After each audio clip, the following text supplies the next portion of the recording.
A newcomer arrived in the tranquil village of Silver Creek, a vision of innocence with her sun-kissed blonde hair and simple white dress. She called herself Elora, her smile as warm as a summer's day.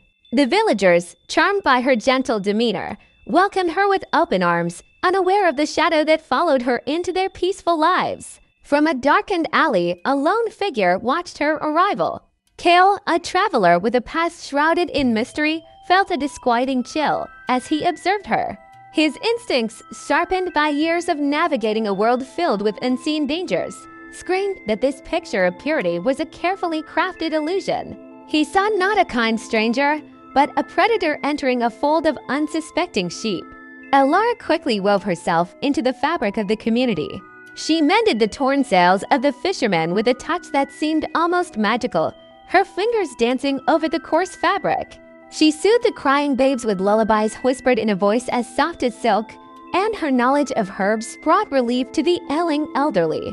The villagers showered her with gratitude, their hearts won over by her seemingly endless acts of kindness. Yet Kale remained a silent, ever-present observer. He saw the flicker of something cold in her eyes when she thought no one was looking. He noticed how the flowers near her cottage seemed to wither faster than anywhere else in the village. Every good deed felt like a performance, a strategic move in a game only he seemed to recognize was being played. Driven by a gnawing suspicion, Kale sought refuge in the dusty silence of the village's ancient library, a repository of forgotten lore. He spent days poring over brittle, leather-bound tomes, searching for anything that might explain the unease Elora stirred within him. Finally, hidden in a book detailing forbidden magic, he found it. An illustration depicted a dark sorceress, a queen of shadows with long, black hair and a face contorted in a malevolent sneer. The resemblance to Elora beneath the surface of her disguise was undeniable. The text spoke of a deceiver who fed on the trust of mortals, drawing strength from their adoration before consuming them in darkness. The blood drained from Kel's face, he now understood the true nature of the threat that had infiltrated their home.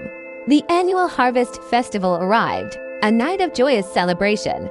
Lanterns cast a warm, festive glow over the village square as people danced and shared stories. It was amidst this scene of blissful ignorance that Kale chose to act. He strode through the revelers, his eyes locked on Elora, who sat like a queen among her adoring subjects. He stood before her, his face a mask of grim determination, and raised a gleaming silver amulet. "Your charade is over, sorceress," he declared, his voice cutting through the cheerful music. A beam of pure light shot from the amulet, striking the wall behind Elora. Upon it, a shadowy silhouette was projected, her true form, monstrous and menacing. A collective gasp swept through the crowd as the sky above instantly darkened, and the illusion of the sweet, blonde-haired girl melted away like wax. Before the horrified villagers stood Elora in her true form. Her hair was now a cascade of midnight black, her simple dress replaced by an ornate gown of shadow and despair. A cruel, triumphant smile twisted her lips as she rose to her full, terrifying height, dark energy crackling around her. The villagers screamed and scrambled back, their trust shattered, their joy turned to primal fear. But Kale did not retreat.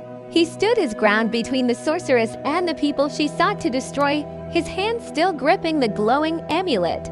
His expression was resolute, a silent promise to protect the innocent. The stage was set, the lines were drawn, and a battle for the soul of Silver Creek was about to begin under the now starless sky.